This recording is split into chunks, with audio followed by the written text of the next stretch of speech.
So WWE SmackDown tonight was, and I was going to put this on Facebook, but I'm going to go ahead and read it to you before you know, I'm not even going to post it there because I want you to watch this.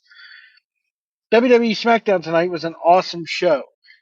This is what happens when you have an experienced, competent, level-headed, non-cocaine addicted booker in charge.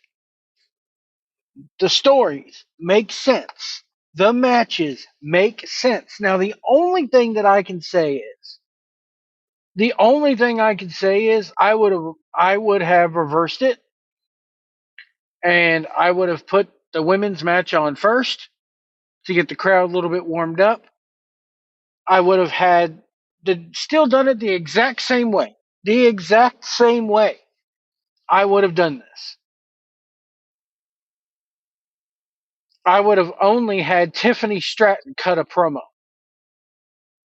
And I would have had Tiffany Stratton cut a promo at the end of the beatdown. The rest of the flow of the show, awesome. Except for the fact that, that opening match between LA Knight and AJ Styles did not really have a whole lot of crowd heat to it. I couldn't hear any chants. I heard the boo, yeah. But other than that, there really was no heat for this match. Um,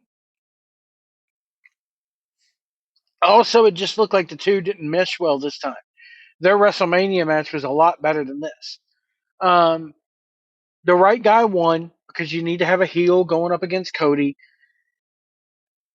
AJ's not going to win the belt, but I look for him and Cody to have a hell of a match in France.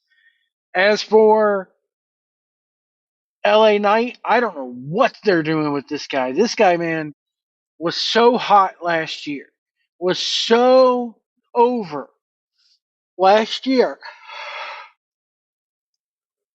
Forgive me, folks, it's late. My body is still on East Coast time, even though I'm on West Coast time out here. Um, but I think that I don't know where LA Knight's going after this, and part of me says, you were right when I was right when I said that if they did not pull the trigger on him, then his star is going to fall, and it's going to fall dramatically, and we've seen that. Um, I think that his age is not going to play too much of a factor, but certainly the man's not getting any younger, and they have really something special with this guy, LA Knight. They need to do something quick with this man. Whether he's the one that goes after Sami Zayn for the IC belt, I don't know.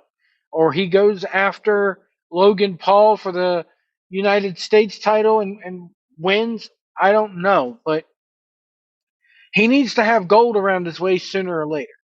That's what I'm trying to say. Um, yeah, the right guy won the match for sure, but sorry again, guys. It's late. I'm tired. I think that the rest of the show, though, if what that main event would have had a little bit more heat, if you would have kicked off with the women's match, or you kicked off with that LWO thing, this LWO versus Legado del Fantasma, it's boring to me. It's so boring watching the same group of luchadors fight each other week after week after week. Just get it over, done and over with by now. I'm sick of seeing these guys. Have Carlito turn heel already. It's long, drawn out. The matches are the same damn flippity floppity flappity flu over and over and over again, except for when Carlito wrestles. And even then, you get a little bit of flippity floppity flappity flu, and it ends the same way. Either this person interferes or that person interferes, and then we have a big gang war with the factions, and it's just boring at this point. Um, the whole bloodline thing, oh my god, what Paul Heyman is this is understating it, but this is the other thing that comes to mind right now. Paul Heyman is a freaking genius. I don't know if that blood was fake tonight or not. I'm assuming that it was kind of fake and they matted it in his hair to where when he sweats a little bit while he's fighting, the blood, like the sweat from his head, catches that fake blood and makes it run a little bit. Um, or if it could have been real blood. I don't know. And I quite frankly don't want to know. I don't need to know because it does not affect the story at all. The story is Solo Sokoa has gone rogue. That's the storyline. And that's what's going to lead to Roman coming back and us getting our Samoan Civil War.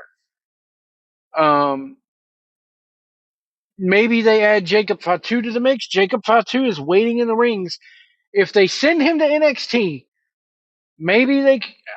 I don't want to see him go to NXT, but maybe if they send Jacob Fatu to NXT for a couple of months, and the bloodline has extended its hand to NXT, or do they have Jacob Fatu come in and go up against Tamatonga and Solo Sikoa?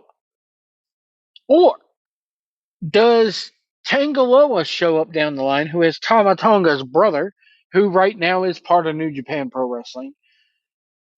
You know, I always said you had The Rock, you had Roman, you had Solo, you had both of the Usos, so that's 5 right there. You had Jacob Fatu, Tamatonga, and Tangaloa.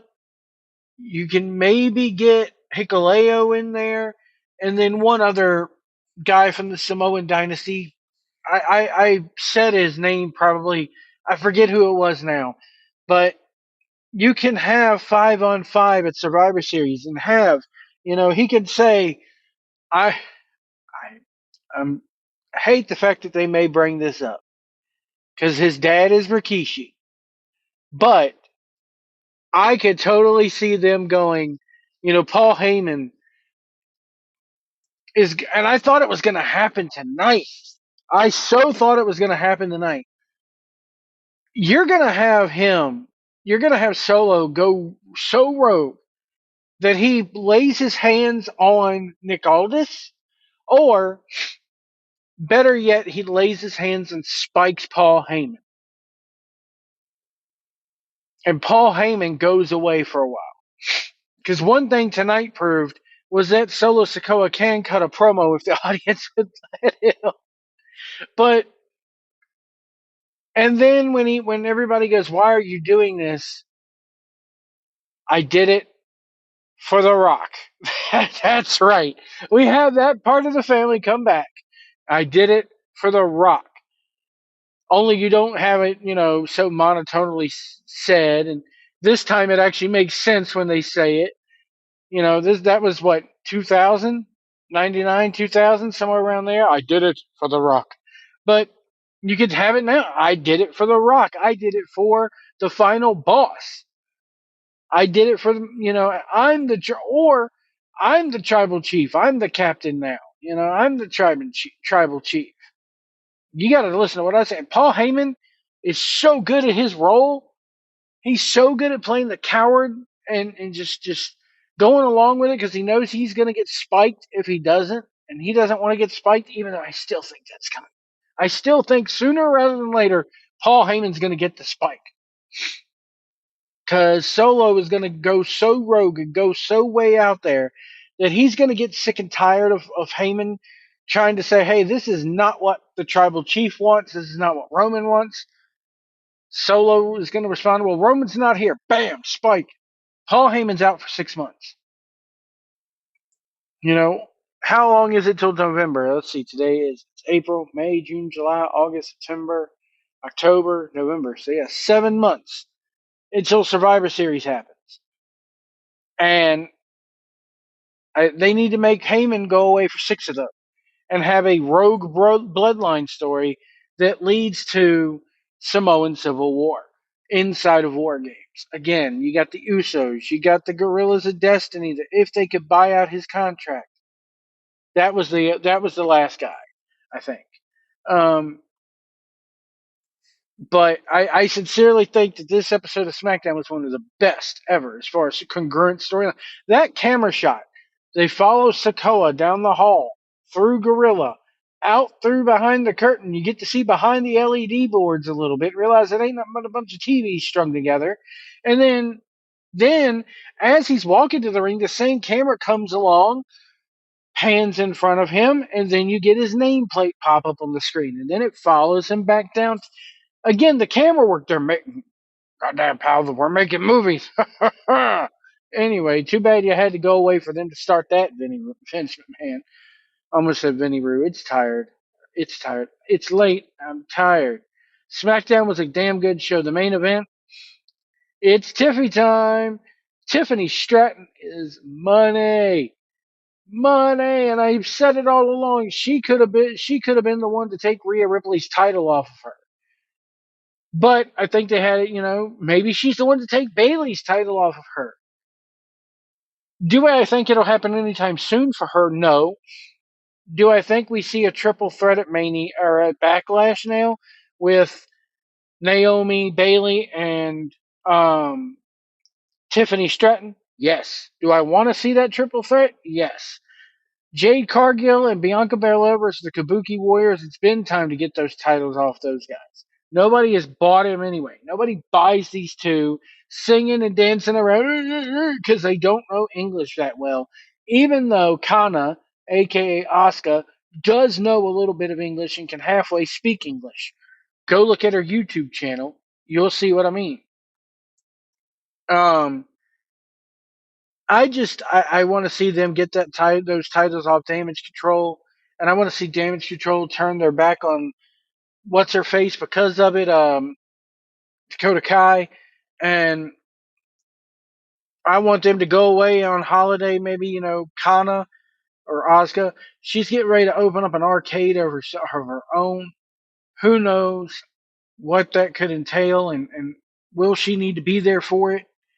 But anyway, I am excited to see where that goes. Tiffany Stratton, that prettiest moonsault ever was money. Absolute on the money perfect. I could not envision a better moonsault than what Tiffany Stratton did tonight. She's entertaining, she's charismatic. Me and Jeff Edwards were even thinking about things they could do with her, as far as, paint her up like a Barbie doll. Now she's wrestling Tiffy. Then you see her going home and she's wearing, a pink velour tracksuit. Now she's at home with Tiffy and cooking Tiffy, and hell, even maybe down the line, roll her hair up in curlers, talk with a southern accent. You got Trailer Park Tiffy. There's so many things you could do with Tiffany Stratton, but that moonsault was right on the money. Could not ask. I've seen her do better moonsaults than the guys now. So Tiffany Stratton getting put over. The draft being next week. The Kevin Owens thing with Paul Heyman. Can Paul Heyman get the bloodline under control, or is he just going to let Solo Sikoa go rogue like he has? Anyway, folks, that's it for me. I'm tired. We'll see you down the road.